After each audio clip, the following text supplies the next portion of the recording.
Hi guys, this is EBPMAN, and today we're taking a look at a new premium mobile USB microphone, and this is brought to us by Blue. It's the Blue Raspberry. Let's check it out. Now, Blue is known in the industry for creating microphones that are used in a variety of settings, either for recording instrumentals, audio, podcast, and gaming, YouTube videos such as this one. And what I wanted to do is go over this version of the Blue mics. This is the Raspberry version, which is designed for ultimate mobility. So typically, the Blue microphones are rather large. There's actually a series of them that are pretty large, which we're going to see in a couple seconds. This one, however, is extremely small and extremely portable, which is really going to allow you to take this on the road for podcasting. Let's say you're at a conference and wanting to record some audio and post while you're in the conference, or even in a studio where you just want something smaller that's not going to take up a lot of room. So let's go ahead and do an unboxing, see what it's inside, and see how this product works. Because one of the cool things that I'm really looking forward to is that you can connect this to a mobile phone. So you can connect it to a mobile phone for recording, which is the ultimate in flexibility when it comes to podcasting. Let's check it out. Now, before doing the unboxing, let's take a look at some of the use cases that we had already described. As you can see, what Blue is communicating here is that this is a USB, mobile USB microphone for both voice and instruments. It could be used for podcasting, voiceover, streaming, Skype, and music applications. And again, it's plug and play, so there's really no software needed to get the device running. So literally you just plug it in and it will work. And you'll notice that it's designed for the iPhone, iPad. We're going to try it with a Android device to see if it works as well, but I have a feeling that it will. And then we'll do some audio testing as well. So once you remove the sleeve, you're pretty much presented with a nice presentation of the Blue mic. We'll go ahead and remove it out of here so you can see how small this is. Pretty small. I would say no larger than an iPhone 6. We'll see what else we have in here. So there's nothing in there. We'll slide this out. There's nothing in the bottom of the box, so that's pretty much it. Put this aside. We have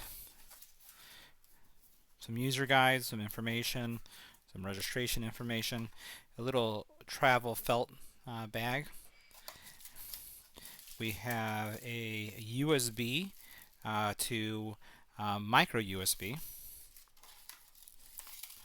And then we have a micro USB to proprietary Apple connector.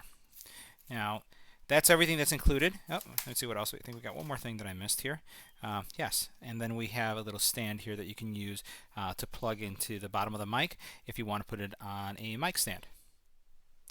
Now, before switching input sources so we can listen to the rest of this recording using the mic, let's take a look at some of the features of the mic itself. So as I mentioned, it's a very small mic. It does have kind of like a swivel capability here. So what we're going to do is we're going to swivel it out, as you can see right here. And what that's going to do is that's going to give you the ability to position it. So if you're in a conference room or in a hotel, wherever you are, and you want to be able to start your recording, it's really easy to do with the built-in stand. In the back here, you have a headphone jack, micro USB, that's for the charging. You do have a mic adjustment here, and then on this side you have your headphone volume. You do have your headphone port right there. You do have, let's see, is there anything else that we can do here? Oh, this is removable, so you can remove the base if you'd like, and then put it on a mic with the included mic adapter. So let's go ahead and switch audio sources and see how it works. Alright, so now we've switched the audio source, and there's a couple things that you'll probably be able to pick up in the background.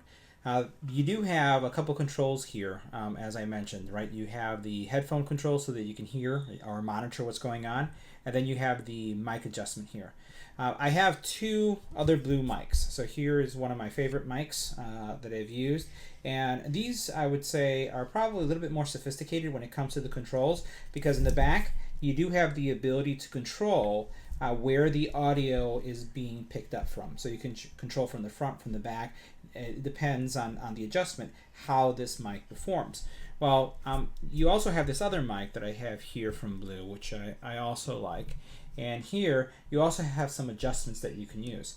Now, the one thing I'm noticing with this mic is that it's picking up a lot of ambient noise, and I've reduced the adjustment on the mic side somewhat to see if that would make a difference. But then the audio recording on the source on the iPhone that I'm using right now is too low.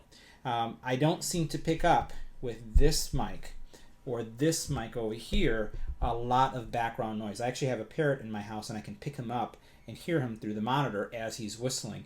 And the mic that I was using previous, which is not either one of these, has a greater degree of noise canceling, and it really muffles out all the noise. So one of the things that I've noticed is that. So that's my first observation.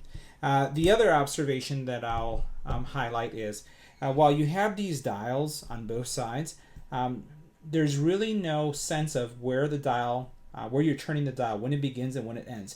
And it's not that when you don't turn it, it stops.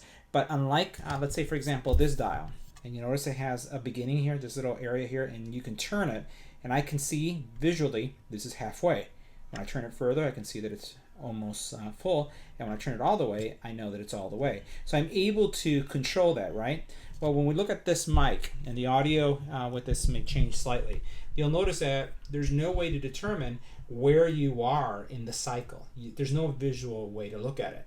So that means that the setup process when using this mic is much longer, because if you're like me, what I like doing is I already know how my equipment works, and I know where the dials need to be in order to get the right audio. And with this one, if you pack it, you unpack it, and you start using it, you're going to have to do some more prep to make sure that you have the right audio. So that's one big change.